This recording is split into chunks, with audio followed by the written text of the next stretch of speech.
Hello friends, మనం మహాభారతం ఆది పర్వం పంచమాశ్వాసంలో భాగంగా కౌరవుల జన్మ వృత్తాంతం గురించి తెలుసుకుందాం.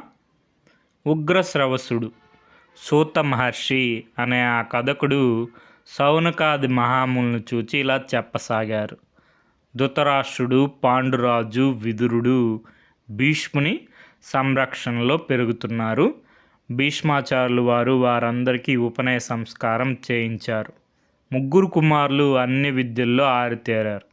తరువాత భీష్మాచార్యులు వారు ధృతరాష్ట్రునికి యవ్వన రాజ్య పట్టాభిషేకం చేశారు. విదురుని బుద్ధిబలంతోనూ తన పరాక్రమంతోనూ కౌరవ రాజ్యాన్ని సుభిక్షంగా పాలిస్తున్నారు. ధృతరాష్ట్రునికి వివాహం చేయాలని సంకల్పించారు భీష్మాచార్యులు వారు. గాంధార దేశాధీశుని కుమార్తె గాంధారిని తగిన కన్యగా నిశ్చయించారు. విదురునితో చర్చించారు.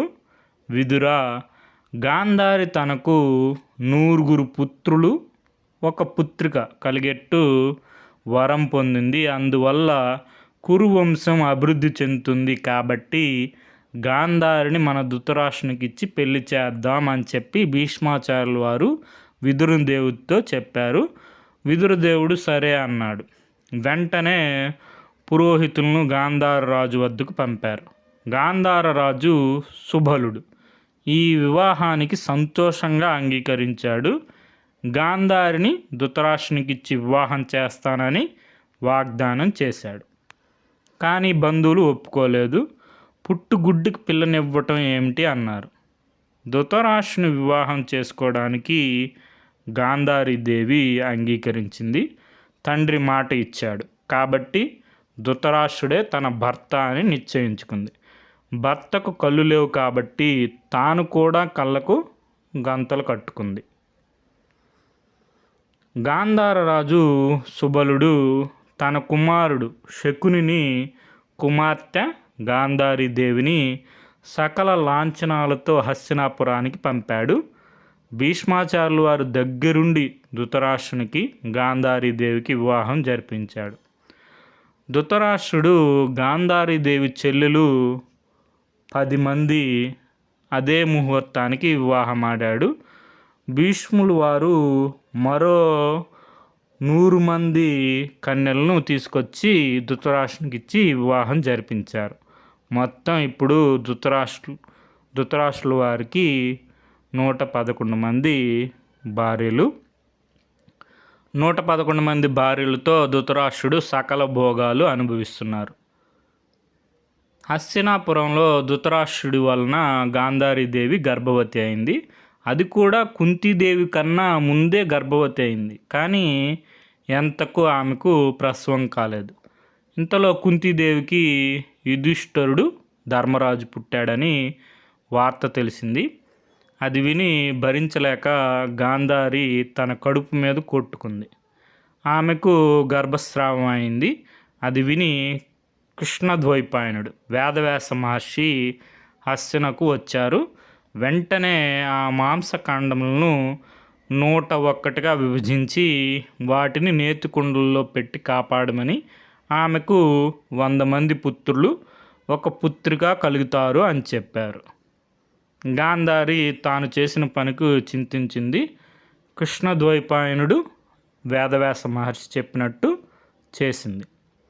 అక్కడ శతశృంగ పర్వతం మీద ఉన్న పాండురాజుకు మరో కొడుకు కావాలనిపించింది. కుంతీదేవిని చూచి, కుంతి, ఈసారి నువ్వు వాయుదేవుణ్ణి స్మరించి అంతటి బలసంపన్నుడైన కొడుకును పొందుము అని చెప్పాడు. కుంతీదేవి భర్త మాట ప్రకారం వాయుదేవుడిని ప్రార్థించింది. ఆయన దయ వలన గర్భం ధరించింది.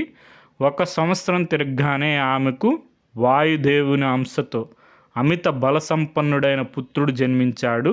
ఆకాశవాణి ఆ బిడ్డకు భీమసేనుడు అని నామకరణం చేసింది.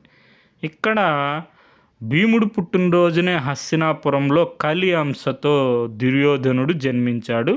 తరువాత రోజుకు 1 చొప్పున 9 కుమారులు జన్మించారు. వారి పేర్లు ఒకసారి చూడండి. మనకి దుర్యోధనుడు, దుశ్శాసనుడు, తర్వాత వికర్ణుడు. ఈ విధంగా 100 మంది కుమారులు ధృతరాష్ట్రునికి జన్మించారు. తర్వాత 101వ పిండం పగలగా అందులో నుండి దుస్సల అనే కూతురు జన్మించింది. ఈ దుస్సల భర్త పేరే మనకి జయద్రథుడు, సైంధవుడు. ధృతరాష్ట్రునికి వేశ్య కులముకు చెందిన మరొక భార్య వలన యూసుడు అనే కొడుకు పుడతారనమాట.